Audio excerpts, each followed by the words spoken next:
Welcome to my house. I'm going to watch a Doctor Who story nominated by a friend of mine.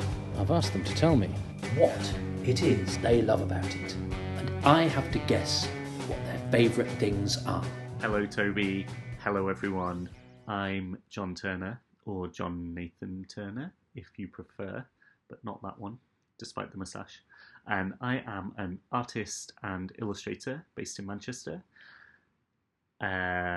My last official Doctor Who illustration project was for last year's Chinese re-release of 12 Doctors, 12 Stories, so I'll let you off if you missed that one. Although, call yourself a fan. Anyway, Toby, the story that I've chosen for you this week is one that's very dear to my heart. It is Battlefield. Now, Battlefield has the honour of forming not just my first Doctor Who memory, but my first TV memory of any kind. So I would have been 3 years old on the original broadcast, although the third episode fell on my 4th birthday. And the scene where the Doctor goes down into a dark tunnel, that is my earliest television memory of any sort, which I'm sure is something a psychoanalyst could have a lot of fun with. Anyway, Battlefield was rebroadcast in 1993, by which point I was a very Doctor Who obsessed 7-year-old, and as I'm sure many fans of a certain age can relate, at that point you had to grasp whatever Doctor Who you could get and treasure it. And my parents had bought their first VCR that year, so I watched Battlefield and the other stories that were broadcast in 1993 many, many, many times. Although I've never quite forgiven my dad for forgetting to record episode 3 of Genesis of the Daleks.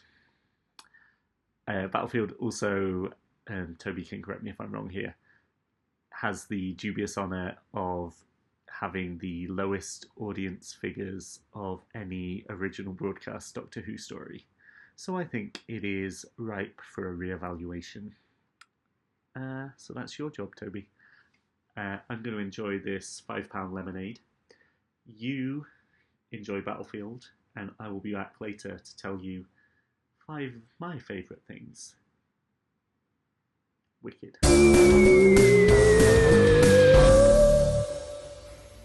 Hello, I've got tea on my knee.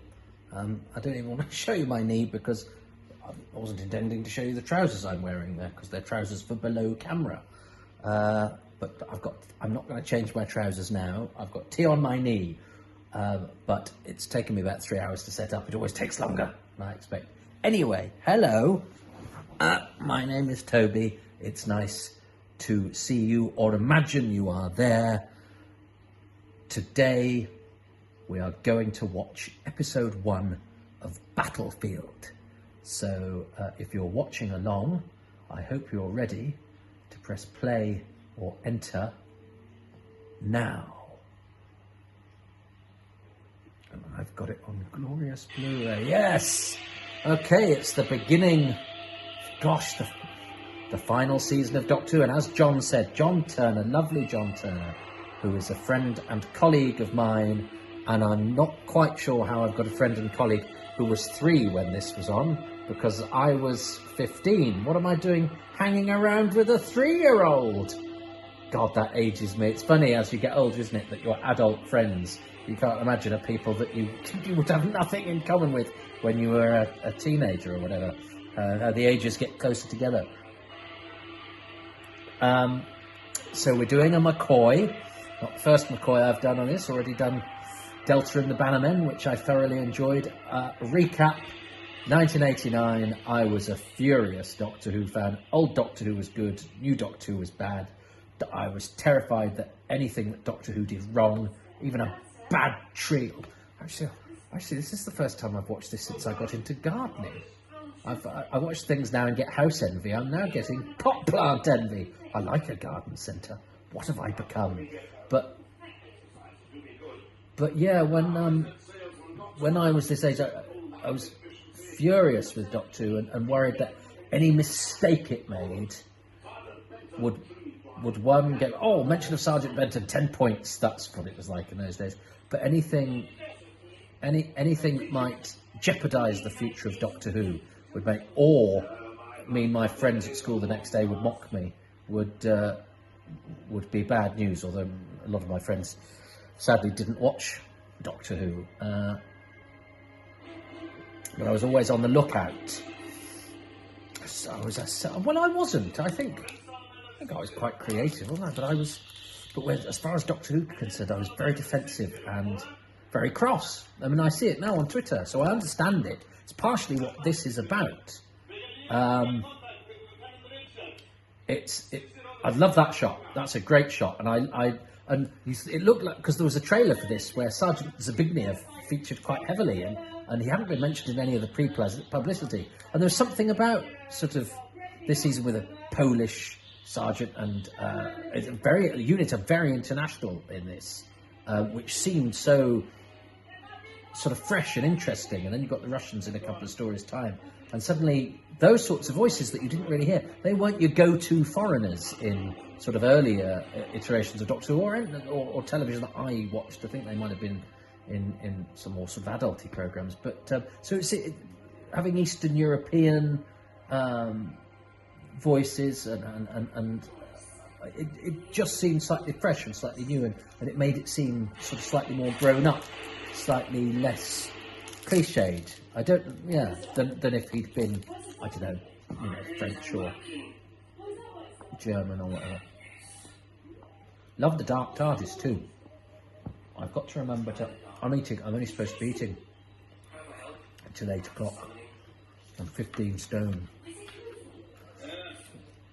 But it's interesting, you think, 15 stone? You can't be a character actor these days and not be chiselled. Worse for women, but I don't care. I'm watching Doctor Who at midnight. It's Battlefield, and I'm having a naked bar. I really like the Dark TARDIS. I wish they'd done it, and it's because they didn't have many TARDIS scenes under Andrew Cartmel, did they? I think that was a policy. It was a script editor who found the TARDIS scenes sort of wasteful scene setting, and I think that's a good decision. Although it makes this fun to see the TARDIS again, and it's atmospheric because of the darkness, and that whispering voice is good. So that's all good. But as I said, I didn't like the story at the time, and it's certainly nobody's favourite story. Yes, somebody will now tweet me and go, I think I'll find it's my favourite story, but it's not generally a well-loved story. But I remember, it's weird because I remember quite enjoying watching it and being cross with it at the same time. How can you love something and yet be cross? I'm finding that in lockdown. We're like that in lockdown, aren't we? We get crossest with the things that we love, don't we? Because instead of enjoying we take the things we love about them for granted, and then focus on their bad. That's what this podcast is about. Jimmy Ellis, I worked with him not long after this. My first ever professional job. Merchant of Venice. He played Shylock, and I played Man from Antonio and Leonardo. They have 3 lines between them. I say it was a professional job. I was a local schoolboy at the Ludlow Festival and applied to be a spear carrier, and they needed somebody to do 3 lines, and I did them. But it was a professional theatre job. It took me ages to realise that they were actually knights flying down. Nice to see Jimmy in Doctor Who. He was a very, very nice man, and his son Hugo was in The Merchant of Venice, and I only discovered relatively recently. Jimmy had a sad story because I love the light rising from the earth. That's lovely. That's Anselin, isn't it? I like that, and that music is good as well. Kev McCulloch gets some stick. He sort of made the stories race along, I think, and I was of an age where I didn't listen to pop music particularly, but I did have Doctor Who incidental music on tape. So the Kev McCulloch music I'm rather fond of, and so it's a bit full on, but I like it. It to me it helps with the pace, and these stories need to crack along, I think. And I loved Doctor Who's sort of anti-nuclear thing because I was young, and you know, nuclear was bad. It's interesting now that we think of nuclear power as potentially better than stuff that drains fossil fuels, etc., etc. But you know, we were very, and the Labour Party at around this time, you know, your choices were the Tories, who were pro-nuclear, and Labour Party, I mean, for some of the 80s, were you know, nuclear disarmament, and that was a reason for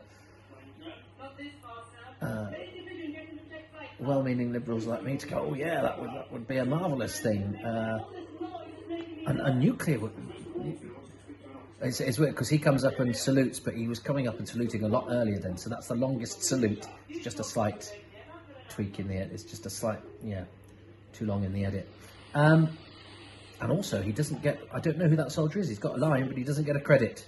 Which I always thought, it's an injustice I always feel for the uncredited speaking actor.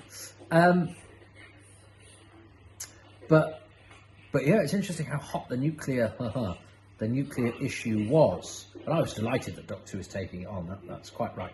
You know, I was a very idealistic young man. We were very idealistic, sort of liberal family. HT&P badges, all that. And I mean, the BBC did a nuclear season. I didn't sleep. There should have been called The War Game, which had been banned. So I wanted to watch it because it had been banned, not because I was drawn to the sexiness of something that had been banned, but because it was like an archive gem. And I watched it, and it was terrifying. And I went to my sister's bedroom and said, I want to sleep in here tonight. And I said, please tell me that's not going to happen. And she said, it probably will, but not for a few years. That was as reassuring as she got. And I remember thinking, I think this was mid-80s, so I'd been 10 or 11. And I remember thinking, oh, well, if I make it to 21. So the nuclear stuff, yeah.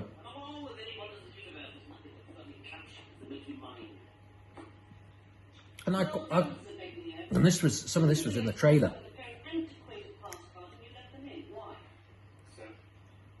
And whenever the Doctor turns up, all hell breaks loose. I'm ashamed. It's sad we don't see any more of Zbigniew, Robert Jezek, who is, of course, Frobisher in the Big Finish CDs. He's a good voice man. He's Canadian, but of Polish stock. I had a chat with him once about Polish heritage. He's got some really interesting things to say. Everybody's got an interesting story. But yeah, I like the Blue Caps. They seem to me like a sort of convincing international sort of peacekeeping kind of force. It's a slightly more grown-up way of doing UNIT than in the past, which I rather like. Oh, I was just going to say the Brigadier is wearing one of Doctor Who's rare cardigans. They've both got cardigans on. I've never noticed that before. I quite like a cardigan, and I wouldn't have said that 10 years ago. Oh, we changed, don't we? Double cardigan, goodness, he's got a nice house again. I wouldn't have cared 10 years ago. This is property porn now. Oh, what can I do with that sort of? That's a hell of a garden, though. They must have people. Oh yeah, this was in the trailer too. This was the start of the trailer, I think. I used to tape the trailers and watch them over and over again. And a cravat too. I'm rocking the Brigadier's look. That's who I would cosplay as. I'd cosplay as the Brigadier doing his garden. It's essentially how I dress now.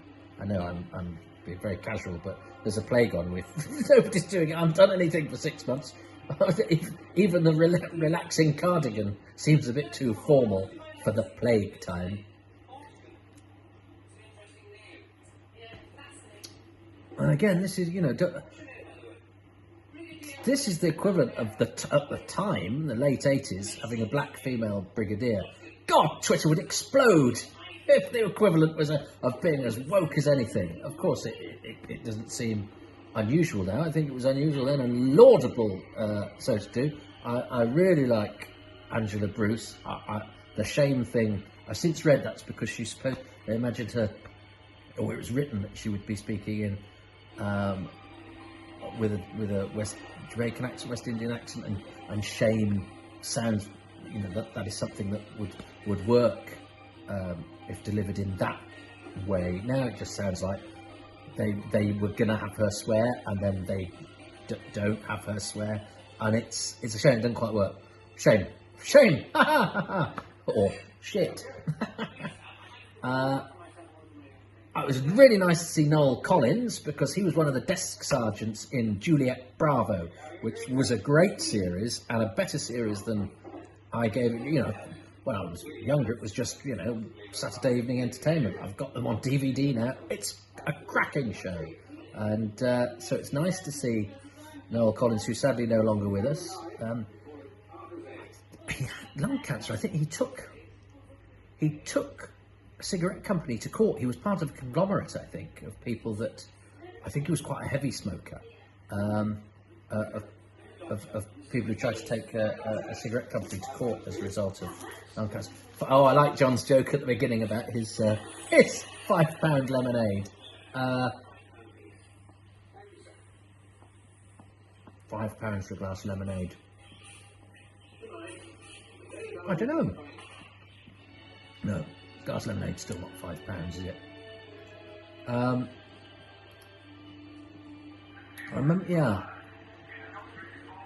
remember finding the sparks from the gun a bit too showbiz.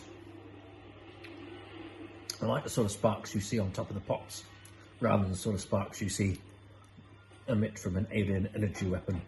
Let's see how they've aged. This is certainly rattling along.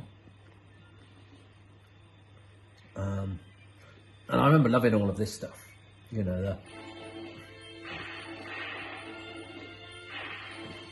don't like those sparks, but that's okay.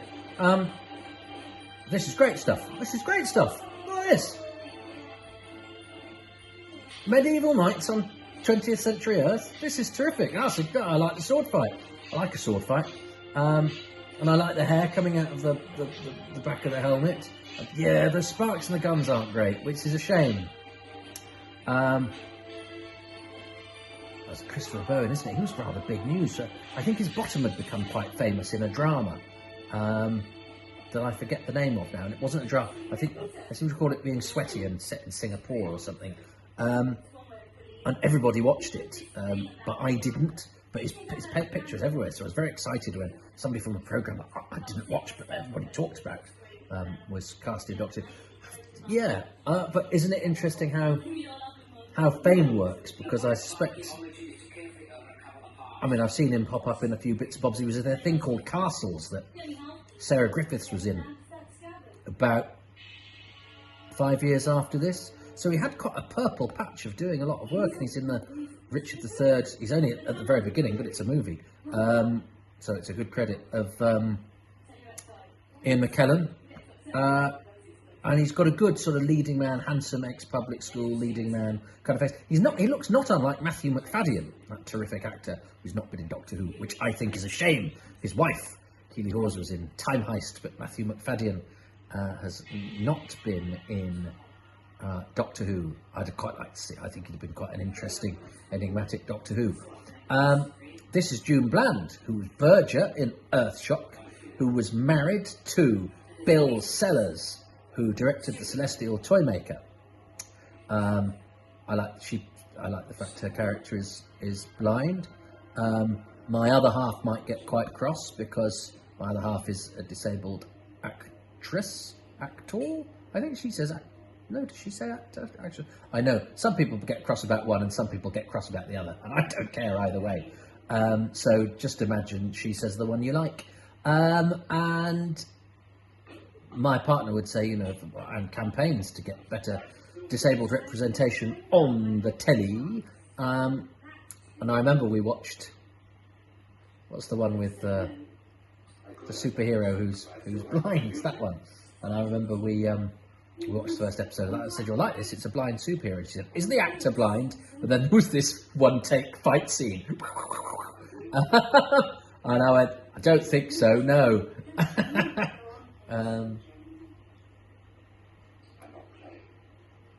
So nice to see. Of course, this was scary because the Brigadier was back, and the whole storm over a Valiant, it was going to be called. But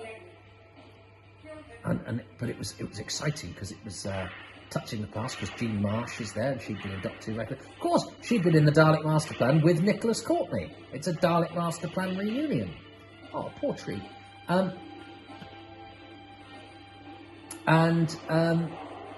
But of course, the way it was sold was that, is the Brigadier going to die?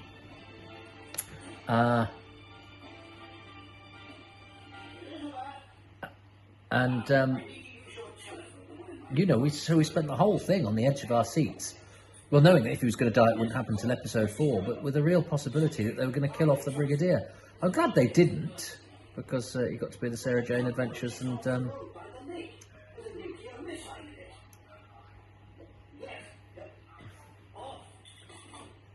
Jimmy didn't really know how to use that phone, did he? He was a very nice man, James Ellis. He was a good actor. He was Shylock in this Merchant of Venice, and he had a real twinkle. But he had a sad story. One of his sons was murdered in London, stupidly. And he just had, I love that bit, "Waiting for me," that's great. And when I worked with Jimmy, he had a young son called Toto who'd just been born. So yeah, he was a twinkler with Jimmy. He was quite old then. And it was really weird because I put something nice on Facebook or Twitter when Jimmy died, and a comedian colleague of mine, my ex-comedian really, and one of his workmates, he showed one of his workmates my Facebook post, and it was Jimmy's son Toto, who was no longer 2, was now a grown man with a profession. But that Merchant of Venice we did, I worked with another of Jimmy's sons, Hugo, and I only recently discovered that Hugo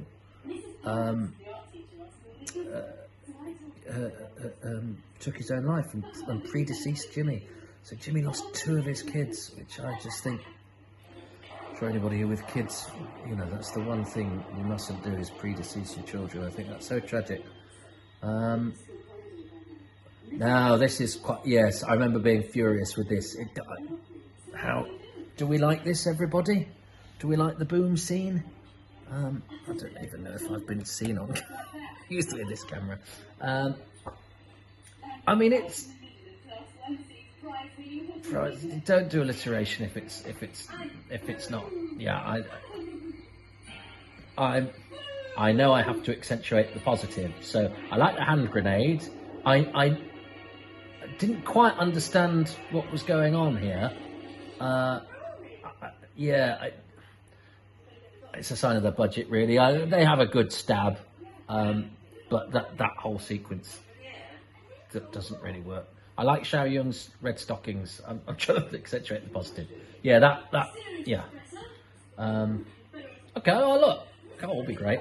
But I'm enjoying this much more than I did at the time. But of course, at the time, I was furious young man. Got nothing to lose now. And John is right. This is the lowest rated, which is a good sign that the series went up in the ratings. That's a great shot with the shadows and the shadow of the otherwise unforgivable umbrella. And I like the way that they go, "Who's that?" together.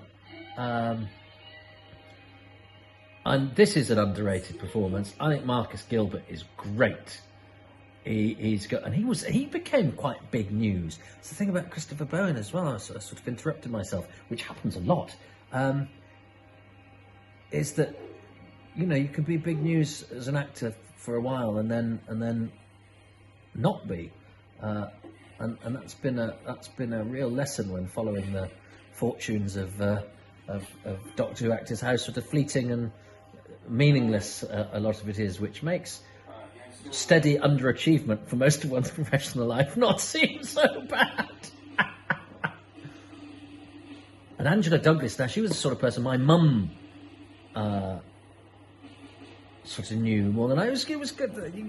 I sometimes think JohnNathan-Turner spent extra money on people who brought no value because nobody knew who they were except him. But actually, his casting policy was often quite interesting. And I actually think one of the joys of watching Doctor Who is sometimes watching somebody you would go, oh, that's a bit of miscasting, or that's slightly left field, and it works. And some of the best performances in Doctor Who, casting William Gaunt in that part in Revelation of the Daleks is a masterstroke. He was known as a sitcom guy. So I don't mind bold casting in Doctor Who because it's a bold show. I don't mind casting that seems like, hang on, that's come out of nowhere. That's a bit, and some that I would object to at the time, and maybe they did send out the wrong message at the time because Doctor Who didn't have the best reputation. But Marcus Gilbert's very good.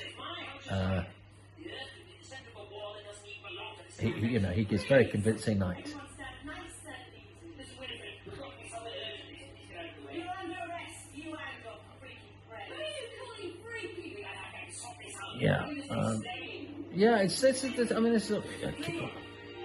I seem to recall one of the newspapers being cross that the episode ending was, I don't believe it.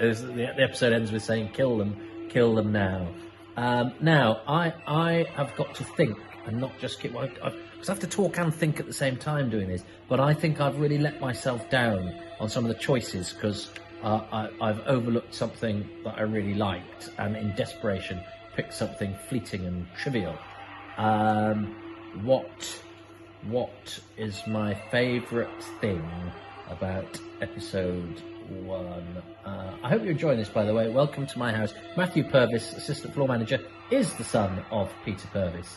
Ian Dow, the OB lighting guy, he loved working with Sylvester and Sophie. They're very well liked people, Sylvester and Sophie. And Scott Talbot, who's a studio set. If you ever see him on any of the documentaries, he looks about he's never aged. Right, well, okay, we'll get to the end of the episode, and I will. Do I pause? Yes, because Mike. Oh, I need to talk about Michael Kerrigan, the director. Well, look, that means my tea's probably gone cold. I hope my tea goes cold when I do the rescue, because that's on the planet Dido. Save that joke for the appropriate story, Toby. Okay. But that sort of gold might never occur to me again. I've half an idea that this camera hasn't picked me up at all. Right, so.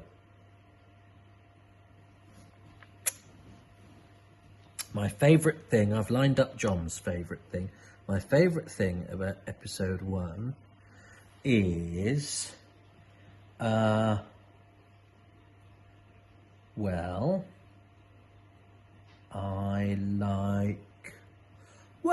think I like the concept of knights in armour juxtaposed with current military hardware. It's very, that idea, the whole, because it's not just a clash of that wonderful Doctor Who thing of the ancient and the modern, but it's about modern weaponry and nuclear weapons and knights are associated with chivalry and honour and all that sort of thing, and the way that we sometimes dress up war, which is actually generally killing people.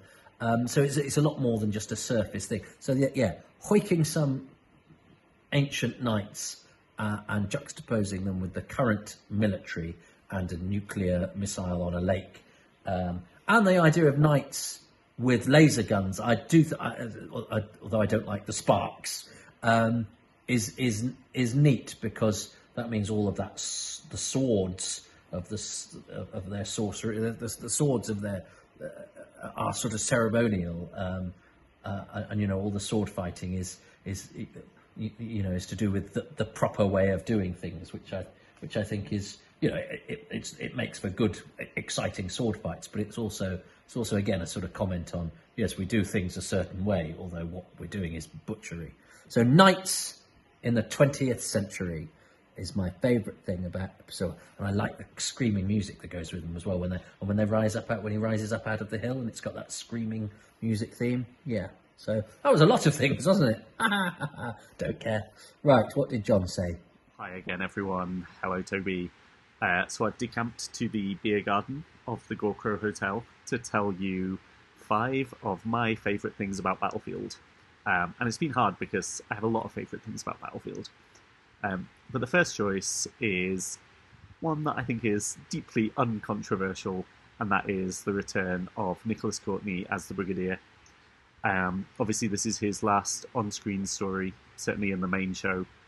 I choose to ignore that Cyberman thing that happened. But I think he's wonderful here. I think he's given lots to do in the story, which is great. And I really like how his dry, sort of understated acting style contrasts with some of the, shall we say, larger-than-life acting going on from other cast members.